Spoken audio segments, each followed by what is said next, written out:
Parlons maintenant d'un livre paru en 2019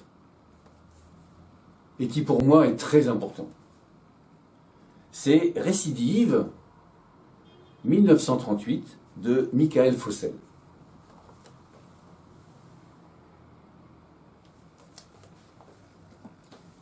Populisme, néolibéralisme, nationalisme sont les mots que l'on entend en permanence. De nombreux diagnostics tendent à montrer une crise de la démocratie.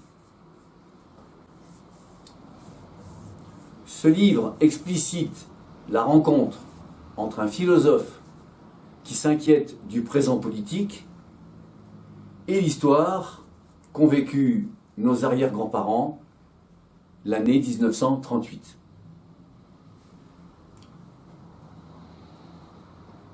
L'auteur est allé de surprise en surprise à l'occasion d'une relecture de la presse française de 1938.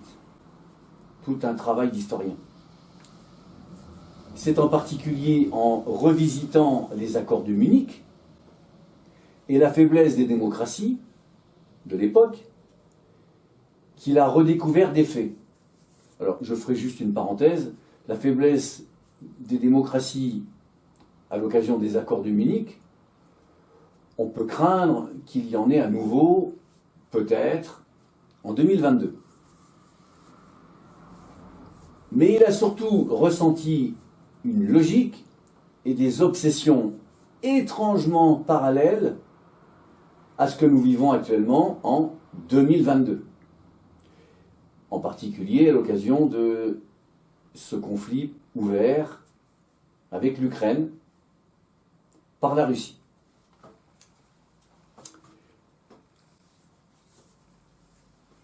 Qu'en était-il à l'époque? C'était alors l'abandon de la politique du Front populaire, apparu en 1936, qui fut suivi alors d'une demande d'autorité, et donc d'un gouvernement, on va dire de droite, mais on pourrait parler d'un gouvernement d'extrême droite. La nuance est subtile. L'auteur a vu dans ce passé une image de notre présent. Ce livre est troublant. Pourquoi l'année 1938 nous éclaire-t-elle tant sur celle de 2018, année où il écrit ce livre?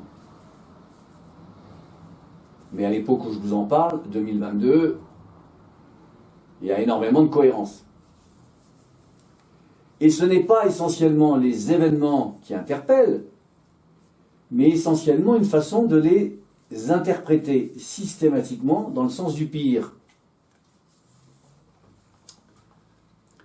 Récidive, c'est donc un voyage et une errance dans un passé que l'auteur croyait clos, et beaucoup d'entre nous aussi.